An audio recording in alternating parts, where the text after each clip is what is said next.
parole est à monsieur Hervé Solignac pour le groupe socialiste. Merci Madame la Présidente. Monsieur le Premier ministre, vous n'avez de cesse de répéter que le chômage n'a jamais été aussi faible dans notre pays depuis longtemps et pourtant vous semblez vous acharner sur les chômeurs avec une troisième réforme en 5 ans. En vérité, ce n'est pas la courbe du chômage qui vous intéresse le plus. Ce qui vous intéresse, c'est de faire rentrer de l'argent dans les caisses de l'État sur le dos des chômeurs parce que la situation budgétaire de la France est extrêmement préoccupante.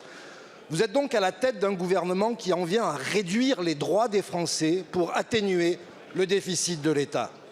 Car vous savez très bien que le durcissement des règles n'a pratiquement pas d'effet sur le retour de l'emploi. Même Charles de Courson tout à l'heure vous l'a rappelé, mais peu importe, il y a 3,5 milliards d'euros à prendre chaque année. Alors vous auriez pu aller chercher cet argent dans la poche des contribuables les plus aisés ou dans la caisse des grands groupes qui font des profits colossaux. Mais pas du tout, vous allez le chercher dans la poche de ceux qui sont privés d'emploi après avoir été parfois les premiers de cordée. Mais le plus étonnant dans cette réforme, c'est la maltraitance faite aux seniors. Quelqu'un qui sera licencié à 56 ans ne sera couvert que par 15 mois de chômage contre 3 ans avant les réformes. Il basculera ensuite dans les minima sociaux, sans compter qu'il ne validera plus de trimestre de retraite, comme c'était le cas dans le passé, et qu'il se retrouvera avec une terrible décote sur sa pension. C'est brutal, c'est injuste, c'est surtout cynique quand on sait que l'assurance chômage est excédentaire et qu'il s'agit bien de ponctionner des cotisations qui serviront à autre chose qu'à indemniser. Ma question est donc à la fois simple et précise. Quand vous aurez fini d'essorer ceux qui ont perdu leur emploi, dans quelle poche vous envisagez d'aller chercher la suite? Je vous remercie, monsieur le député. La parole est à madame Catherine Vautrin, ministre du Travail, de la Santé et des Solidarités. Merci madame la présidente. Monsieur le député Hervé Solignac, monsieur le député, je pense que nous ne regardons pas les comptes de l'Unédic de la même manière parce que effectivement, on peut voir que depuis 2019, les comptes de l'Unédic ont des résultats qui sont des résultats excédentaires et ces résultats sont précisément directement liés aux réformes qui ont été faites. Mais permettez-moi de rappeler que l'Unédic a un déficit de 53 milliards d'euros.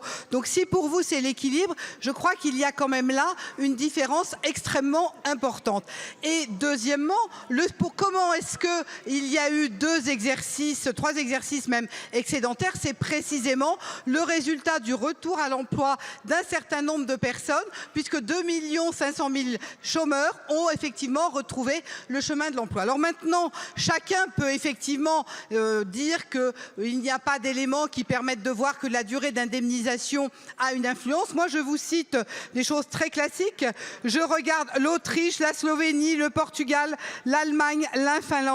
Dans tous les cas, on se rend compte qu'une réduction de la durée potentielle d'indemnisation se traduit par une durée effective. Et d'ailleurs, Thomas Le Barbanchon, dès les analyses de 2000 à 2012, montre qu'une réduction de la durée d'indemnisation de 10% conduit à ce que la durée effective du chômage diminue de 3%. Donc quelque part, on voit bien qu'il y a une courbe qui est une courbe de réduction. Troisième élément, en ce qui concerne les seniors, je l'ai dit tout à l'heure, je le redis, c'est la première fois que dans l'assurance chômage, nous proposons une mesure qui va accompagner les seniors avec un accompagnement de maintien de salaire qui n'existait pas jusqu'à maintenant pour rendre le retour à l'emploi rémunérateur et donc permettre de garder son niveau de salaire. Ça n'était jamais arrivé. Voilà une autre vision de l'accompagnement des seniors pour leur retour à l'emploi. Je vous remercie, madame la ministre. Monsieur le député. Madame la ministre, la meilleure façon de favoriser le retour à l'emploi, c'est de créer l'emploi. La croissance est en berne dans ce pays. Ce n'est pas en tapant sur les chômeurs que vous favoriserez le retour à l'emploi.